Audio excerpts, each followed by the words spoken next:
Halo sahabat profesional. Sebelum sahabat profesional menyaksikan cuplikan-cuplikan video dari Virtual Learning Session, jangan lupa yuk untuk di-like video ini, di-subscribe, dan di-share juga ya ke sahabat profesional lainnya. Selamat menyaksikan video ini. Pada kesempatan hari ini, kita akan banyak berdiskusi mengenai tema yang menurut saya sangat menarik. Ini lebih kepada solving konflik dan team bonding. Pemimpin itu harus imparsial, artinya dia harus netral, dia nggak bisa memihak, itu penting sekali. Konflik itu sesuatu yang positif, karena adanya konflik, maka timbul suatu keinginan untuk maju. Halo, selamat pagi rekan-rekan semuanya. Selamat bergabung di sesi Virtual Learning Session 3 by Formasi Akoladia Group. Sebelum kita mulai materi, perkenalkan dulu nama saya Nastiti Handayani. Saya di sini sebagai host yang akan memandu sesi webinar hari ini. Semoga rekan-rekan semua tetap semangat di sela waktu bekerja dan di bulan puasa Ramadan ini ya. Pada sesi webinar kali ini, selama 1,5 jam ke depan, topik yang akan dibahas adalah mengenai solving conflicts and team bonding for team leaders yang akan difasilitasi oleh Bapak Junet Adiwibowo, SE AK MM MSc. Untuk Pak Junet, waktu dan tempat saya persilahkan. Selamat pagi kepada teman-teman sekalian. Pada kesempatan hari ini kita akan banyak berdiskusi mengenai tema yang menurut saya sangat menarik. Ini lebih kepada solving conflict dan team bonding for team leaders. Jadi merupakan bagaimana sih cara kita untuk mengelola konflik. Ini ada 5 macam management style dalam menyelesaikan konflik. Yang pertama itu adalah kolaborasi. Jadi kalau kolaborasi ini lebih kepada bahwa kita mencoba mencari win-win solution. Banyak yang mengatakan ini adalah manajemen atau gaya manajemen yang paling baik untuk menyelesaikan konflik. Nah, saya katakan tidak sepenuhnya benar karena nanti akan dilihat bagaimana konflik itu muncul serta seberapa besar impact konflik tersebut terhadap sebuah organisasi. Kelemahan dari kolaborasi ini adalah sulit diterapkan bila kondisinya itu sudah kritikal. Sedangkan yang gaya yang kedua itu obliging atau itu adalah giving in, memberikan kepada orang lain. Jadi ketika timbul sebuah masalah, maka pimpinan itu memberikan kepada anak buahnya untuk menyelesaikan masalah tersebut.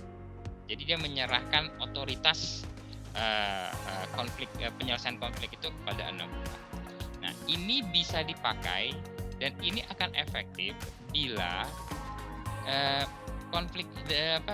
penekanan penyelesaian konflik ini bukan kepada hasil tapi lebih kepada hubungan.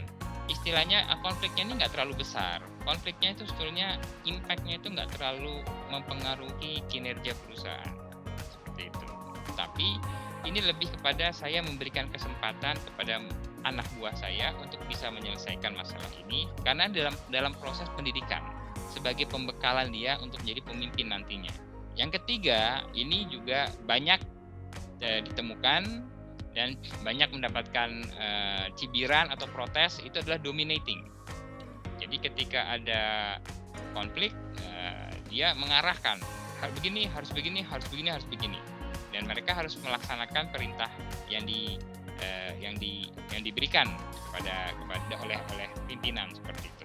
Ini bisa dilakukan khususnya bila kondisi keadaan yang sangat krusial, sangat kritis. Jadi ketika waktunya mepet, waktunya sangat terbatas, masalahnya itu cukup berat sehingga tidak ada, saya tidak mengatakan peluang, tapi kecil sekali peluang untuk melakukan negosiasi, melakukan kolaborasi seperti itu. Maka di sini peran pimpinan yang tegas melakukan pendekatan dominating. Jadi ketika ada konflik yang terjadi antara dua belah pihak, maka dia pimpinan langsung muncul sebagai kata akhir. Yang keempat adalah avoiding. Ini menghindar. Tidak semua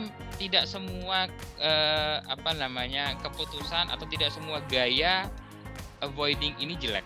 Jadi kadang-kadang begini, kadang-kadang ada hal-hal atau konflik yang terjadi karena masalah yang sepele, masalah yang kalau menurut bahasa saya yang remeh-temeh, masalah-masalah yang peritil-peritil seperti itu. Nah, ini biasanya dilakukan perilaku yang avoiding, menghindar. Saya hindarin aja lah seperti itu.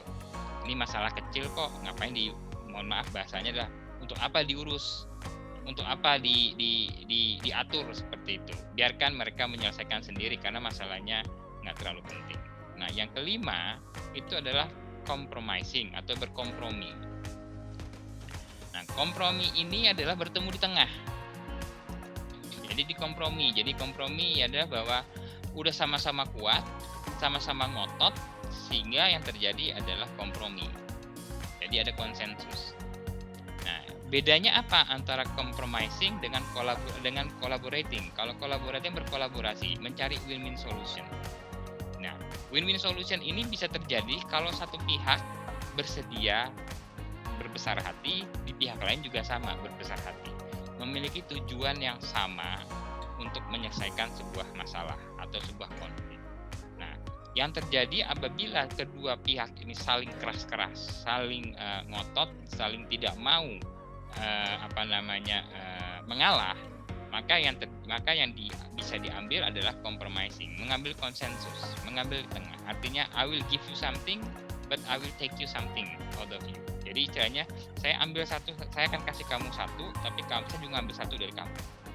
Jadi udah istilahnya udah kayak hitung-hitungan. Nah, compromising itu lebih kepada hitung-hitungan seperti itu. Sedangkan kalau kolaborasi itu adalah sila keempat, dia musyawarah mufakat. Sedangkan kalau compromising itu lebih ke arah udah kita tinggal vote aja, kita vote siapa yang menang ya sudah terima, seperti itu compromising seperti itu. Di masa pandemi seperti sekarang ini nih Pak, bagaimana caranya mengadakan atau melakukan team bonding? Itu bagaimana nih Pak? Bisa contohnya, bisa kasih contoh Pak? Ya ini memang agak sulit ya ketika di zaman pandemi seperti ini. Tapi kembali lagi kita saya pernah diundang oleh teman saya untuk melakukan ini lucu juga, buka puasa bersama, bersama-sama tapi Zoom. Aneh juga gitu kan. Pertama kita cuma joke aja, cuma bercanda, tapi kemudian kemarin dilakukan. Kita buka puasa bersama pakai Zoom. Gitu. Terus kita nunjukin lauk-lauk kita nih, saya buka pakai ini, saya buka pakai ini, saya buka pakai ini. Terus kita chatting, ngobrol bareng bersama seperti itu. Itu bisa kita lakukan. Atau mungkin kita juga bisa melakukan dengan prokes kan sekarang. Buka puasa bersama, atau kita melakukan nonton bareng bersama, meskipun memang kita harus membiasakan diri untuk kayak nonton bareng dengan jarak yang cukup jauh seperti itu. But that's not, tapi buat saya ya itu masalah pembiasaan saja.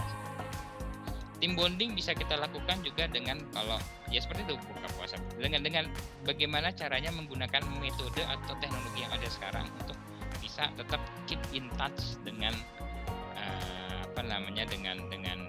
dengan teman-teman seperti itu. Kalau di grup WA grup saya itu ada satu orang yang selalu setiap hari dia itu selalu ngasih kepada kita itu kayak kata-kata mutiara gitu kan. Atau dia nanya gimana nih kondisinya, siapa yang ini, seperti itu kelihatannya sepele, tapi itu saya yakin begitu dia sehari aja tidak memberikan kata mutiara, kita semua akan nanya, ini anak kemana nih, sakit atau gimana nih, langsung nanya, lu kemana, hari ini nggak ada ini, pasti seperti itu kan team bonding sebetulnya.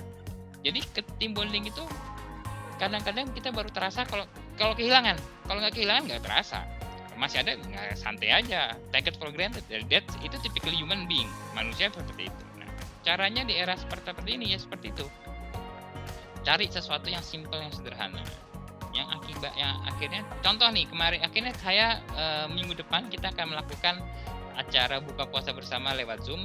Kebetulan WA grup saya itu isinya ada 30 orang dan mereka 30 orang ini sepakat kita akan mengirimkan makanan ke masing-masing secara jadi kita urut. Jadi saya ngasih ke A ngasih ke B, B ke C, kita kasih satu lauk.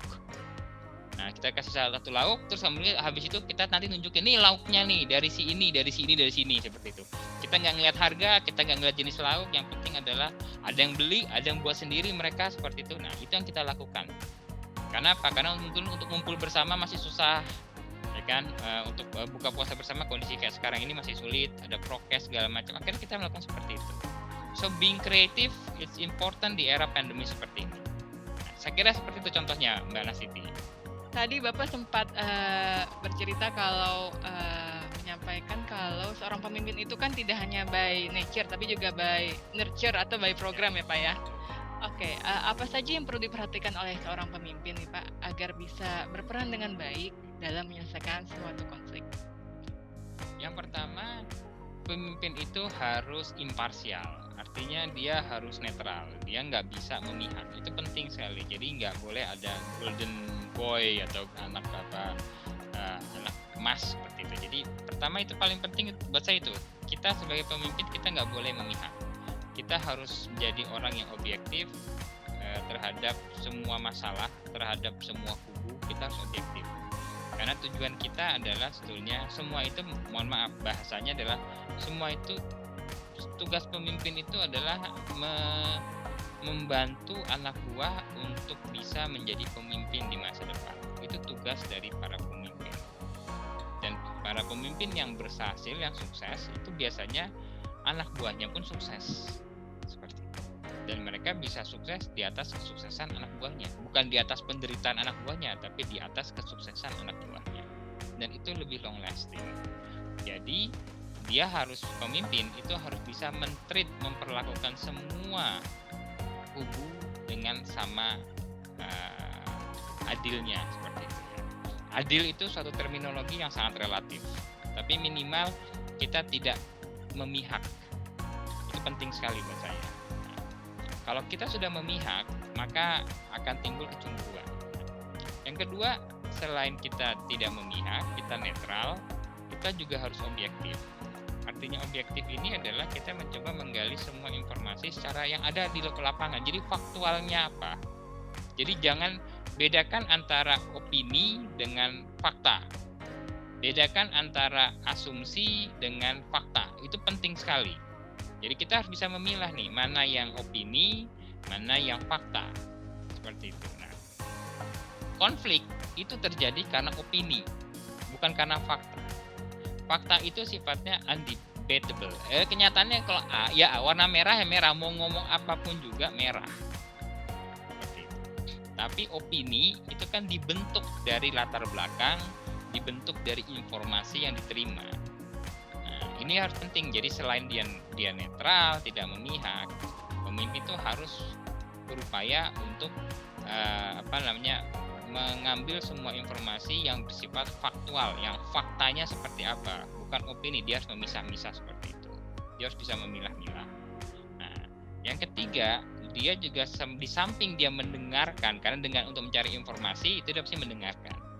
Dia juga, pemimpin itu juga harus bisa memberikan prioritas. Karena jangan sampai hal yang sepele diperhatikan sekali, hal yang prioritas tidak diperhatikan. Dan dia juga harus bisa menerapkan masing-masing gaya itu ke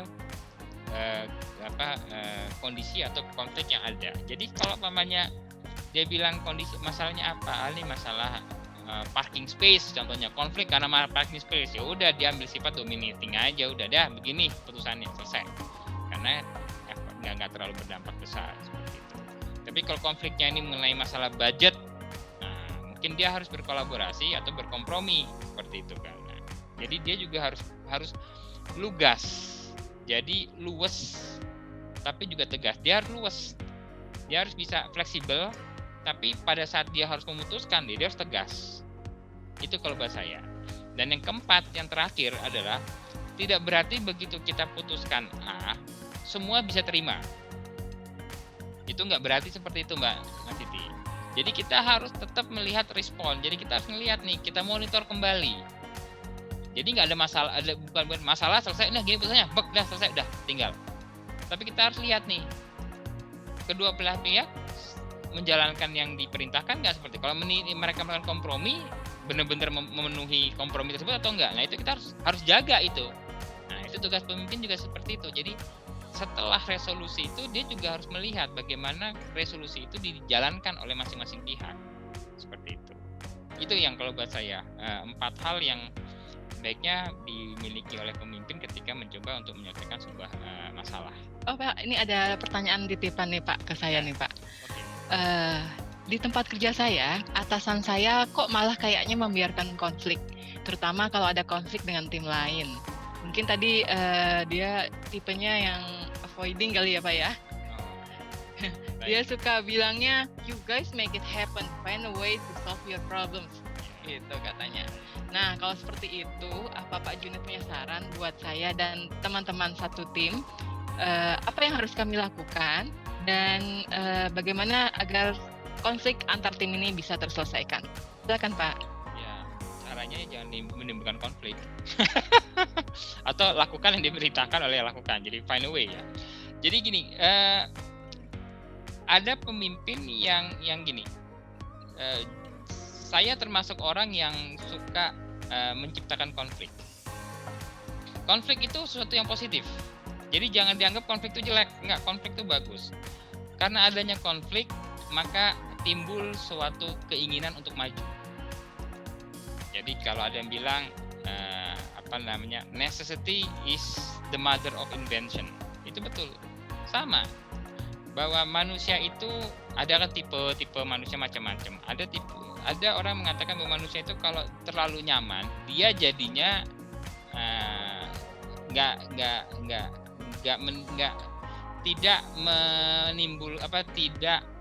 optimal.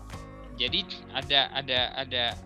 ada pendapat bahwa kalau manusia itu dibuat nyaman, maka dia nggak akan bisa optimal. Karena apa? Karena dia akhirnya jadi agak leha-leha sedikit.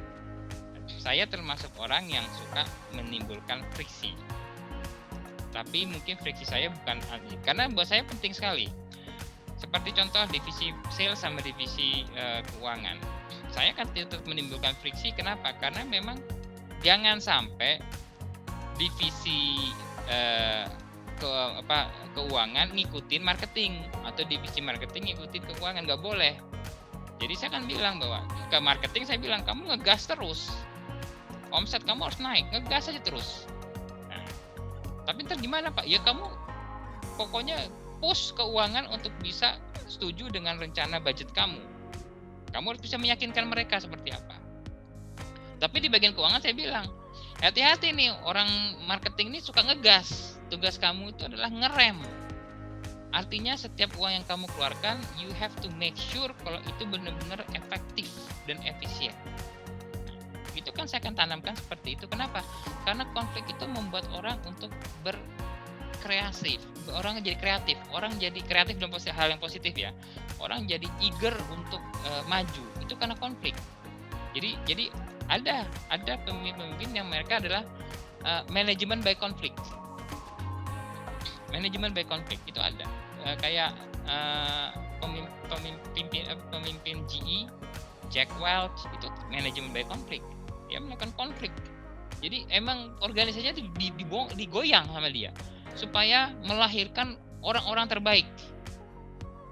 Karena ini di alam gini, ikan yang kalau diternakan mengikuti arus air itu berat badannya itu lebih rendah ketimbang ikan yang dibesarkan dengan melawan arah air.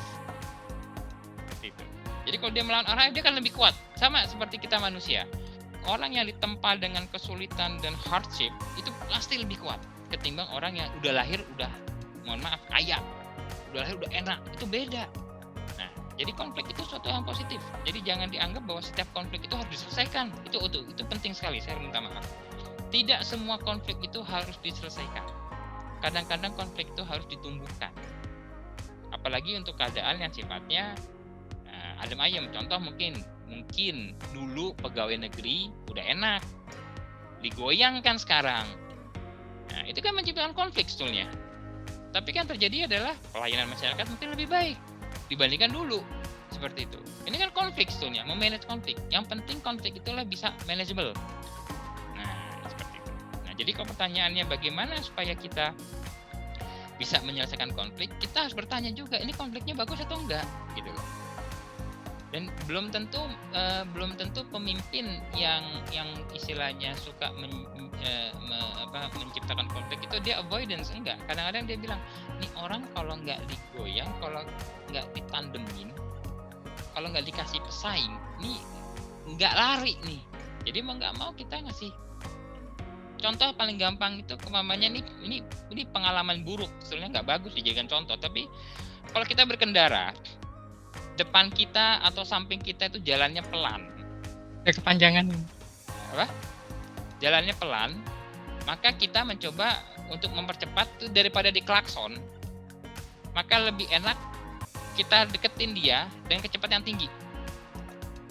Maka saya bisa jamin 80% mobil atau motor yang ketika saya deketin dengan kecepatan yang tinggi, dia akan lebih cepat lagi jalannya. Daripada diklakson. Kalau diklakson, bukannya dia cepat, dia malah memperlambat. Apa sih ini klaksonan terus dipelanin? Kita kesel jadinya, nah seperti itu. Jadi kembali lagi Mbak Nastiti, itu aja kalau buat saya. Jadi sometimes konflik itu penting dan sometimes kita harus belajar dari konflik tersebut. Jadi tidak harus diselesaikan, kadang-kadang harus dibiarkan supaya tetap kompetisi berjalan. Seperti itu. Terima kasih Pak Junet atas penjelasannya atas materi hari ini mengenai bagaimana mengatasi konflik dalam tim khususnya di situasi virtual dan apa yang harus dilakukan pemimpin ya Pak ya. Baik, untuk sesi kali ini kita sudah di penghujung acara nih Bapak Ibu dan rekan-rekan semua. Saya Nastiti mengucapkan terima kasih banyak kepada rekan-rekan semua. Stay safe and healthy. Bye.